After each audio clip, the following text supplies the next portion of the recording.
اعوذ باللہ من الشیطان الرجیم بسم اللہ الرحمن الرحیم۔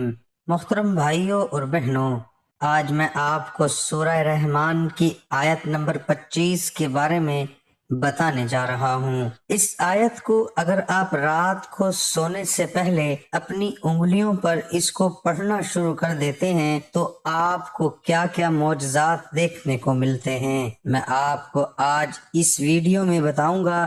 میرے محترم بھائیوں اور بہنوں، سورہ رحمان کی یہ آیت نمبر 25، اس آیت کا مفہوم یہ ہے کہ تم اپنے پروردگار کی کون کون سی نعمتوں کو جھٹلاؤ گے۔ سورہ رحمان میں یہ جو آیت ہے، اس کو 31 مرتبہ یہ آیت دہرائی گئی ہے۔ اس آیت میں اللہ تبارک و تعالیٰ کے بے شمار نعمتوں کا ذکر ہے، اور اس آیت میں اللہ تبارک و تعالیٰ اپنے بندوں سے یہ سوال کرتا ہے کہ تم اپنے پروردگار کی کون کون سی نعمتوں کو جھٹلاؤ گے۔ ظاہر ہے کہ ہم اللہ کی نعمتوں اور جو اس کے بے شمار برکتیں ہیں ان کو جھٹلا نہیں سکتے، کیونکہ ہم ہر وقت اس میں گھرے ہوئے رہتے ہیں۔ ہم اپنی زندگی کے ہر شعبے میں اللہ تبارک و تعالیٰ کی بے شمار نعمتیں ہیں، ان سے لطف اندوز ہوتے رہتے ہیں۔ تو اگر آپ کے گھر میں رزق میں تنگی آ چکی ہے، آپ کے گھر کے مالی حالات خراب ہیں، گھر میں بہت زیادہ غربت آ چکی ہے، تو رات کو سونے سے پہلے اگر آپ 333 مرتبہ اس کا ورد اپنے ہاتھ کی انگلیوں پر کرتے ہیں تو اللہ تبارک و تعالی سے التجا کرتے ہیں، تو یقین مانیے آپ کے گھر کی جو مالی حالت ہے وہ بدل جائے گی، آپ کے گھر سے غربت ختم ہو جائے گی۔ اس کے علاوہ اگر آپ کسی بھی شخص کے دل میں اپنے لیے محبت پیدا کرنا چاہ رہے ہیں، اس شخص کو اپنے لیے مائل کرنا چاہ رہے ہیں، یعنی اپنی بات اگر آپ کسی سے منوانا چاہ رہے ہیں تو صرف 3 مرتبہ ربکما تک اس کو پڑھ کر اپنے اوپر پھونک مار کے اس بندے سے بات کرتے ہیں، تو یقین مانیے آپ کی بات جو ہے وہ رد نہیں کی جائے گی، اس کو اہمیت دی جائے گی۔ اس کے علاوہ اگر آپ فرض نماز، کسی بھی نماز کے فرائض ہیں، ان کو پڑھنے کے بعد اگر آپ ایک تسبیح اس آیت کی پڑھ لیتے ہیں تو یقین کیجئے آپ کا جو بھی بڑا مقصد ہوگا، کوئی بھی کام جو اٹکا ہوا ہے، جو پورا نہیں ہو رہا، تو اس تسبیح کو پڑھنے سے اللہ تبارک و تعالیٰ کی جو غیبی مدد ہے فوری آپ کو ملے گی اور آپ کا کام ہو جائے گا۔ جو بھی آپ کی حاجت ہے جو ابھی تک پوری نہیں ہو رہی ہے، اس عمل کو کرنے سے انشاءاللہ تعالی پوری ہو جائے گی۔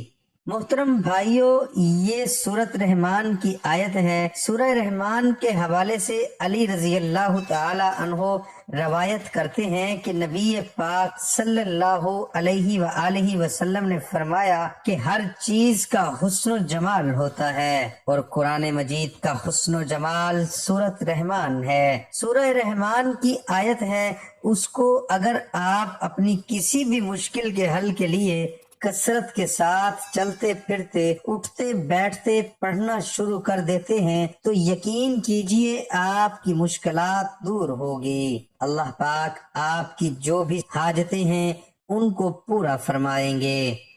ایک حدیث میں آپ کے سامنے پیش کرنے جا رہا ہوں۔ محترم بھائیوں اور بہنوں، سیدنا انس رضی اللہ عنہ سے مروی ہے، وہ کہتے ہیں رسول اللہ صلی اللہ علیہ وآلہ وسلم نے اسلام پر جو چیز بھی مانگ لی جاتی، آپ صلی اللہ علیہ وآلہ وسلم وہ دے دیتے تھے۔ ایک دفعہ ایک آدمی آیا اور اس نے آپ صلی اللہ علیہ وآلہ وسلم سے کوئی سوال کیا۔ آپ صلی اللہ علیہ وآلہ وسلم نے اس کو بہت ساری بھیڑ بکریاں دینے کا حکم دیا۔ یہ زکوٰۃ کی بکریاں تھیں اور 2 پہاڑوں کے درمیان والی گھاٹی ان سے بھر جاتی تھی۔ وہ بندہ اپنی قوم کی طرف لوٹا اور ان سے کہا، اے میری قوم، اسلام قبول کر لو، کیونکہ محمد صلی اللہ علیہ وآلہ وسلم اس طرح کثرت سے دیتے ہیں کہ ان کو فاقے کا ڈر بھی نہیں ہوتا۔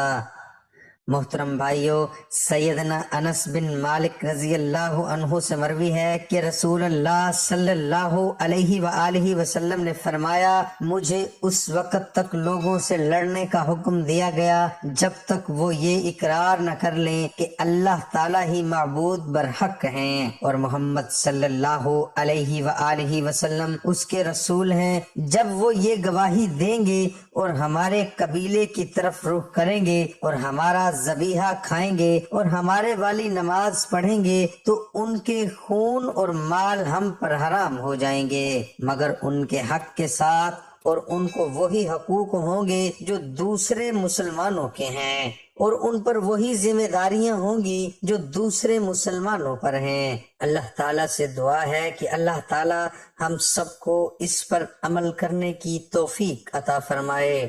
یا رب العالمین، ہمارے صغیرہ کبیرہ گناہ معاف فرما، ہمارے تمام دوستوں کی ہر جائز حاجات پورا فرما۔ یا اللہ، ہم سب کی پریشانیاں کوتاہیاں معاف فرما، ہمارا خاتمہ ایمان پر فرما۔ جو تنگ دست ہیں ان کی تنگی دور فرما، جو لوگ بیمار ہیں ان کو صحت عطا فرما۔ یا رب العالمین، جو اس دنیا سے رخصت ہو گئے ہیں ان کی مغفرت فرما اور ان کے درجات بلند فرما، اور ان کی آخرت کی تنگی ختم فرما اور ان کی کمی پیشیاں معاف فرما دے۔ یا رب العالمین، جو لوگ مقروض ہیں ان کے قرض ادا کروا دے، جن کے رشتے نہیں ہو رہے ان کو نیک رشتے عطا فرما۔ یا رب العالمین، جو بے اولاد ہیں ان کو نیک اولاد عطا فرما، خاتمہ ایمان پر فرما اور موت کی تکلیف سے نجات عطا فرما، قبر کے سوال جواب میں کامیابی عطا فرما۔ میرا سنانا، آپ کا سننا اپنی بارگاہ الہی میں قبول اور منظور فرما۔ آمین ثم آمین۔